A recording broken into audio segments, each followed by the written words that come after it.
What's going on, everybody? RaviRamCPA again from RaviRamCPA. I'm Devin Ramnarain. Hey, guys. Hey, and everybody talks about outsourcing to India, outsourcing to the Philippines, outsourcing to China, outsourcing to, wherever. But how come nobody talks about outsourcing to the U.S. Midwest, the U.S. South? Yeah, why can't we keep all of, or at least some of, our jobs right here in the States? I mean, don't get me wrong, don't get us wrong. Outsourcing to that part of the world is great. You provide opportunities for people that wouldn't have them otherwise. And obviously, if you're a U.S. business owner, huge English-speaking population in a remote part of the world that can do the job just as well as a lot of Americans. Okay, we get that. We understand that. And for some of these big companies that are out there, that is definitely the way to go. God, I'm Indian. Yeah, namaste. So it's perfect. However, we also realize that outsourcing is not for everybody. We get that, and some of your customer bases may not be as amenable to it as others may be. Right. Again, we get that. So and it's complicated. It's complicated. The regulatory things you have to worry about, especially if you're in the medical or accounting or legal fields, confidentiality and whatnot, and things do not work the same. I've been over to that part of the world. They don't work the same as far as confidentiality as they do here. And again, understood. So we're going to talk to you about options that you have right here at home. Yep. So let's get right into it. So imagine you're a company who literally you have your operations in, let's say, New York City, and you're paying, I couldn't even imagine, $10, $20, $30, $50,000 a month in just rent for a basic space for what, 2 people? That's rent. Rent. You go out to, let's say, Devin's hometown, Springfield, Missouri. I mean, $50,000, in 3 years, you're going to own the entire building. I mean, you want to talk a little bit about Springfield and its logistics and the airport situation and things of that nature? As far as the airport goes, there are connecting flights, if not straight shots, to every major city. And on top of that, it's just a really, really inexpensive place to work and set up shop. There are a lot of companies in the area that are very successful. One that's not too far away, which is a Fortune 1 company, has their headquarters in Bentonville, Arkansas, Walmart. Mm-hmm. Jack Henry & Associates, the banking software company, is headquartered out of my hometown, Monette, Missouri. And the reason why they pick places like this is because the overhead is just so inexpensive. Right. It's a joke. Literally, why in the world? Think about it. You have the people who are graduating out of college or grad school, and they demand New York salaries. They want their 70, 80 grand a year, 90 grand.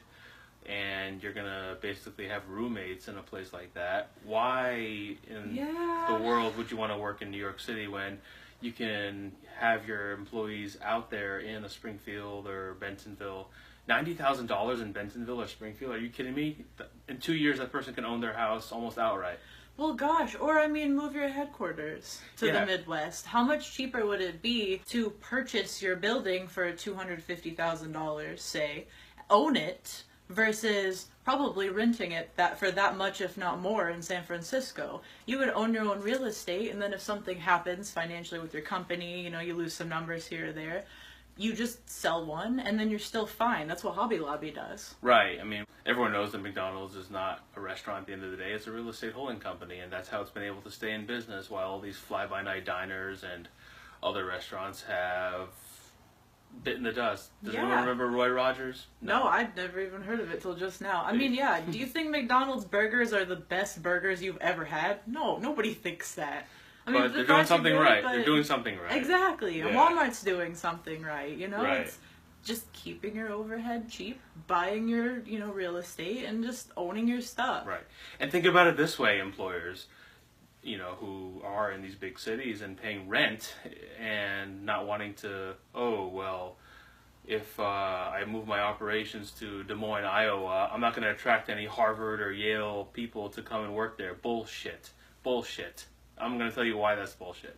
It's because if you have somebody who is not willing to drink the Kool-Aid for your company, they're not going to be a good employee anyway, whether in New York, Des Moines, San Francisco, Egypt, wherever you are. It doesn't matter. I mean, you know, that's fair. And yeah. also, maybe we should talk for a minute about remote work.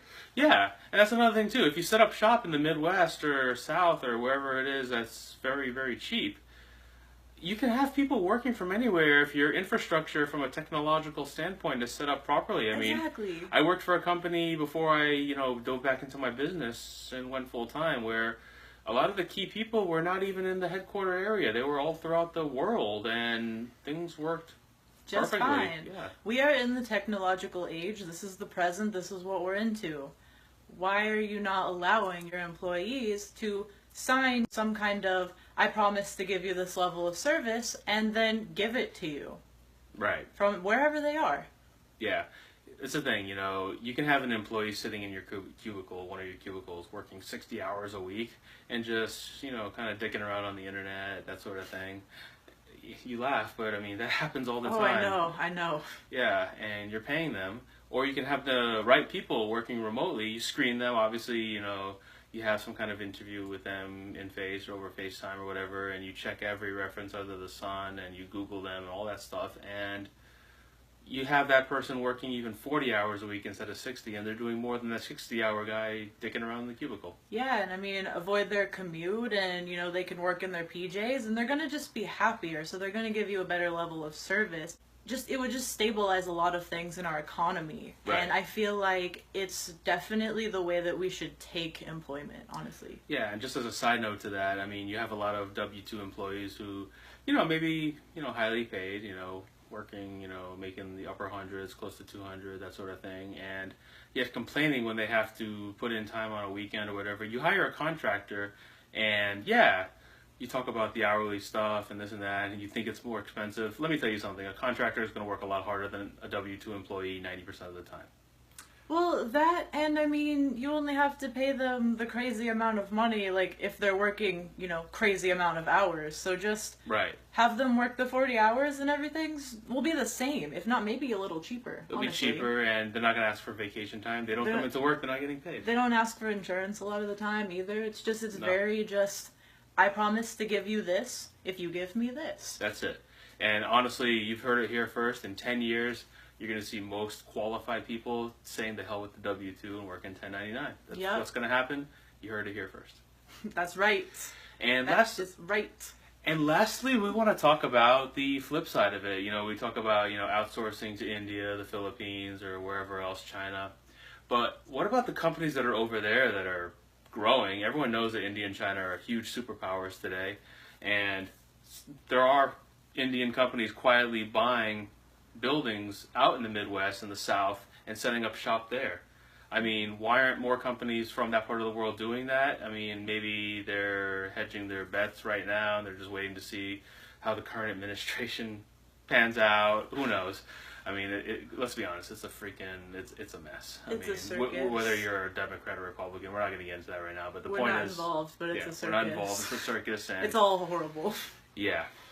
So, but we digress. They go out there and instead of paying the insane amount of money it costs to rent in Manhattan or San Francisco, they're buying a building in, let's say, Bentonville, Arkansas, and then they're renting it out to the Americans, and they're taking the top floor and they're keeping their business there. And honestly, there's so much good that comes out of that. Everyone here who's watching this vlog has probably heard about the EB-5 program. Most Americans don't know about it, but EB-5 is one of those programs where if a foreign investor comes here and invests a certain amount of money in a business, and there's other ways they can invest, as long as they're creating at least 10 American jobs, for U.S. citizens, they have a fast track to citizenship or a green card or that sort of thing. And believe you me, if more Americans knew about that, you would not see people out in the streets talking about anti-immigration and this and that. They'd say, no, we don't care where you're from, what color you are. Exactly. Bring your money and create jobs for us. We need it. We need our economy fixed. I think these are two ways that are very doable, that would really, really help our economy right now. Without a doubt. In just every way, honestly. Right. And it's a shame that that type of stuff is kept secret from the masses. But no, we're Not here. Anymore. We're here to kind of pee in everyone's coffee a little bit, because that's what Devin and I do. We just kind of tell the truth. Not literally. Yeah. No, I mean, sometimes, but. So, for Devin Ramnarain, I'm RaviRamCPA. So long, and we will see you guys next time. That goes into some weird stuff. Bye! Bye, guys.